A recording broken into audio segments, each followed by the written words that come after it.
जळगाव जिल्ह्यात पालिका निवडणुकीच्या पार्श्वभूमीवर 50 भरारी पथकं आणि 61 चेकपोस्ट तयार करण्यात आले आहेत। निवडणुकीतील गैरप्रकारांवर लक्ष ठेवण्यासाठी प्रशासनाकडून पथकांची नियुक्ती केली आहे। पोलिसांकडून वाहनांची देखील कसून चौकशी केली जाते। जळगाव जिल्ह्यातील 18 नगरपालिकांसाठी होणाऱ्या नगरपंचायतीच्या निवडणुकीत उमेदवारी अर्ज दाखल करण्याचा आज अंतिम दिवस आहे। त्यामुळे संपूर्ण जिल्ह्यातील राजकीय हालचालींना मोठा वेग आलाय। सत्ताधाऱ्यांपासून विरोधकांपर्यंत त्याचबरोबर विविध पक्षांच्या स्थानिक कार्यकर्त्यांमध्ये प्रचंड धावपळ सुरू आहे। अमरावती जिल्ह्यातील 10 नगरपालिका आणि 2 नगरपंचायतींसाठी निवडणूक होणार आहे। भाजपकडून नगराध्यक्षपदाच्या 12 उमेदवारांची यादी जाहीर करण्यात आली आहे। भाजप नेत्यांना कुटुंबियांना प्राधान्य देण्यात आले। नागपूरमधील काँग्रेसच्या शेकडो कार्यकर्त्यांनी भाजपमध्ये प्रवेश केलाय। नागपूर ग्रामीणमध्ये काँग्रेसला मोठा धक्का बसलाय। प्रसन्ना तिडके यांनी शेकडो कार्यकर्त्यांसह चंद्रशेखर बावनकुळेंच्या उपस्थितीमध्ये भाजपमध्ये प्रवेश केला। सावंतवाडीत भाजपकडून जोरदार शक्ती प्रदर्शन करण्यात आलं। नगराध्यक्षपदासाठी श्रद्धाराज भोसले यांनी उमेदवारी अर्ज दाखल केलाय। यावेळी भाजपचे युवा नेते विशाल परब यांनी विजय आमचाच असेल असा विश्वास व्यक्त केला। दौंडमध्ये राष्ट्रवादी शरदचंद्र पवार पक्षाला खिंडार पडले। भाजप आमदार राहुल कुल यांनी डावपेच आखायला सुरुवात केली आहे। डॉक्टर भरत खळदकर यांच्यासह अनेक कार्यकर्त्यांनी भाजपमध्ये प्रवेश केलाय। त्यामुळे आता दौंड तालुक्यामध्ये भाजपची ताकद वाढणार आहे। पालघरच्या गडचिंचले साधू हत्याकांड प्रकरणामध्ये मुख्य आरोपी म्हणून भाजपनेच आरोप केलेले राष्ट्रवादी शरदचंद्र पवार पक्षाचे नेते काशीनाथ चौधरी यांनी भाजपमध्ये प्रवेश केलाय। काशीनाथ चौधरी यांच्यासोबत 3000 पेक्षा जास्त कार्यकर्त्यांनी भाजपमध्ये प्रवेश केला। सांगलीतील ईश्वरपूर नगर परिषद मकोका लागलेल्या लोकांच्या हातात देऊ नका अशी टीका जयंत पाटलांनी केली आहे। ईश्वरपूर नगर परिषद निवडणुकीच्या प्रचार सभेत जयंत पाटलांनी हे विधान करत महायुतीवर निशाणा साधलाय। तळेगाव दाभाडे नगर परिषद निवडणुकीची रंगत शिगेला पोहोचली आहे। उमेदवारी अर्ज दाखल करण्याच्या अंतिम टप्प्यात एकूण 36 उमेदवारी अर्ज दाखल झालेत। यामध्ये 12 महिला उमेदवारांचा समावेश आहे। सिन्नरमधील मंत्री माणिकराव कोकाटेंचे समर्थक माजी उपनगराध्यक्ष नामदेव लोंढे यांनी शिवसेनेमध्ये प्रवेश केलाय। शिवसेनेमध्ये प्रवेश करताच एबी फॉर्म देत नगराध्यक्षपदाचा उमेदवार म्हणून नामदेव लोंढे यांच्या नावाची घोषणा करण्यात आली आहे। सावदा नगरपालिका निवडणुकीसाठी आतापर्यंत नगरसेवक पदासाठी 75 उमेदवारी अर्ज दाखल झाले आहेत, तर नगराध्यक्ष पदासाठी 7 उमेदवारी अर्ज दाखल करण्यात आले आहेत।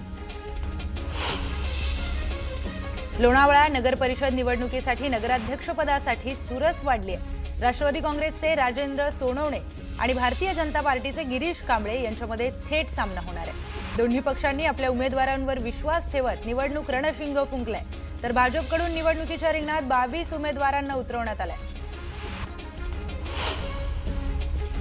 पारोळा नगर परिषदेच्या निवडणुकीमध्ये भाजप आणि शिवसेनेची युती झाली आहे। भाजप शिवसेना युतीकडून नगराध्यक्ष पदासाठी चंद्रकांत पाटील यांचा अर्ज दाखल करण्यात आलाय। शहरातील मुख्य चौकातून बाईक रॅली काढून जोरदार शक्ती प्रदर्शन करण्यात आलं।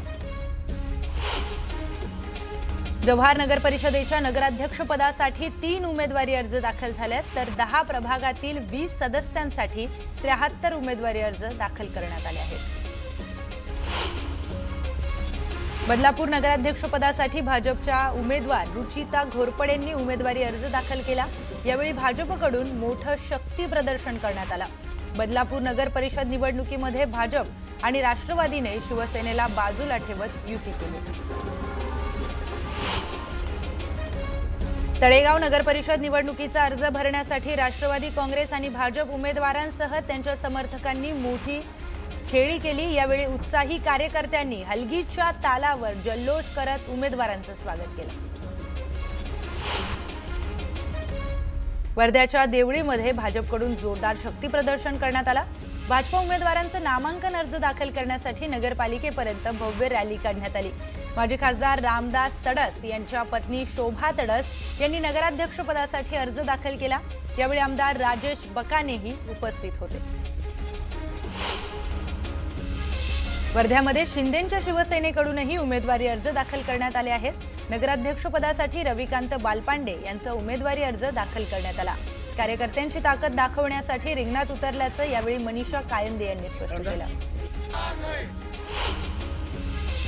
खासदार सुप्रिया सुळेंनी नवले ब्रिज अपघातामध्ये मृत्युमुखी पडलेल्या नवलकर कुटुंबियांची आज सांत्वनपर भेट घेतली.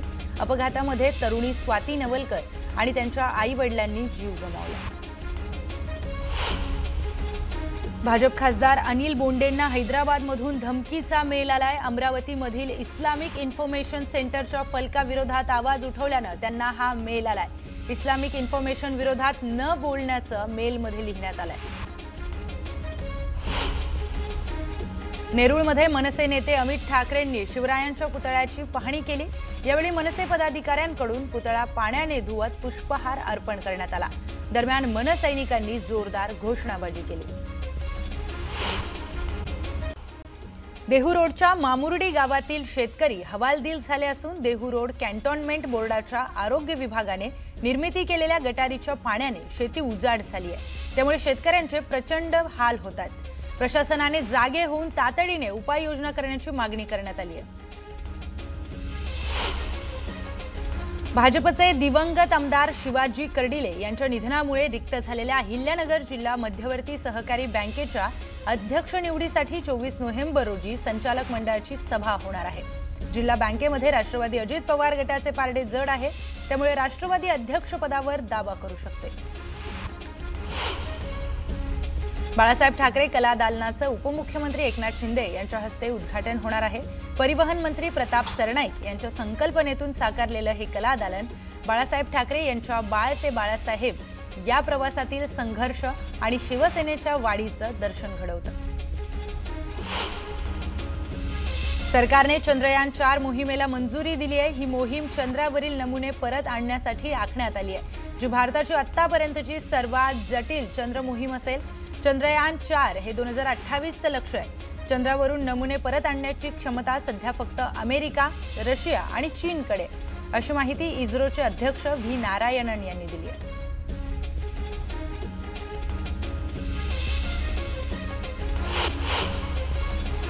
उच्च व तंत्र शिक्षण विभागाने सेवाकर्मी कार्यक्रमांतर्गत केलेल्या प्रशासकीय मूल्यांकनात शिवाजी विद्यापीठाने राज्यात 3रा क्रमांक पटकावला. त्यामुळे शिवाजी विद्यापीठाने पुन्हा एकदा शैक्षणिक गुणवत्तेबरोबरच प्रशासकीय गुणवत्ता सिद्ध करत शिरपेचामध्ये मानाचा तुरा रोवलाय. मूल्यांकनात गोंडवाना विद्यापीठ पहिला, मुंबई विद्यापीठ दुसरा. जागतिक कसोटी विजेत्या दक्षिण आफ्रिकेने पहिल्या कसोटीमध्ये 2 वेळा उपविजेत्या भारताचा 30 धावांनी पराभव केलाय. या पराभवानंतर भारत WTC पॉइंट्स टेबलमध्ये 3ऱ्यावरून 4थ्या स्थानावर घसरलाय. दरम्यान दक्षिण आफ्रिका 2ऱ्या स्थानावरून 5व्या स्थानावर घसरलाय. छत्रपती संभाजीनगरमधील सिडको बस स्थानक परिसरामध्ये चोरट्यांचा सुळसुळाट वाढत असून विनावाहक तिकिटांच्या रांगेमध्ये उभ्या प्रवाशांचे पाकिट किंवा मोबाईल चोरून गायब करण्याच्या घटना या सर्रास घडतात.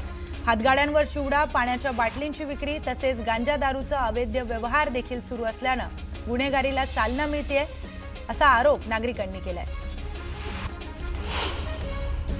छत्रपती संभाजीनगरच्या संभाजीनगरमध्ये बँक कर्मचाऱ्याला 25 लाखांना चुना लावण्यात आलाय आणि टोळीला 24 तासांमध्ये जेरबंदही करण्यात आलाय.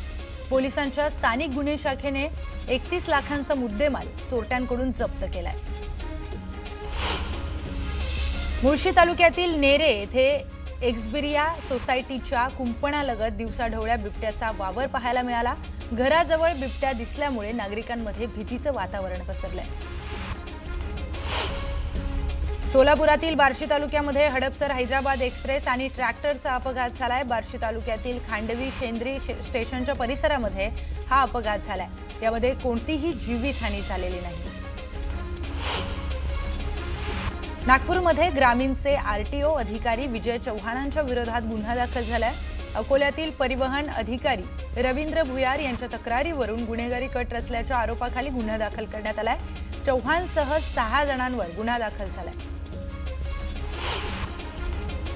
पिंपरी चिंचवडमध्ये 2 वेगवेगळ्या ठिकाणी भीषण आग लागली. आगीमध्ये PMPL बस देखील जळून खाक झाली आहे. काळेवाडी आणि चिंचवडमध्ये ही घटना घडली आहे। चालकाच्या सतर्कतेमुळे प्रवाशांचा जीव वाचला। जळगावमधील अक्सानगर इथे 30 वर्षीय विवाहितेने सासरच्या जाचाला कंटाळून आत्महत्या केली आहे। पैशांसाठी विवाहितेला मारहाण करून हत्या केल्याचा आरोप माहेरच्या लोकांनी केलाय, तर कडक कारवाईची मागणी करण्यात आली आहे। नागपूर उमरेड रोडवरील VIT कॉलेजमध्ये ते उकळवाही हेटी दरम्यान खासगी ट्रॅव्हल्सला आग लागल्याची घटना घडली आहे। धावत्या बसला अचानक आग लागल्याने एकच खळबळ उडाली, मात्र चालकाने तातडीने बस थांबवत आणि 45 प्रवाशांना सुखरूप बाहेर काढलं। सुदैवाने कुठलीही जीवितहानी झाली नाही।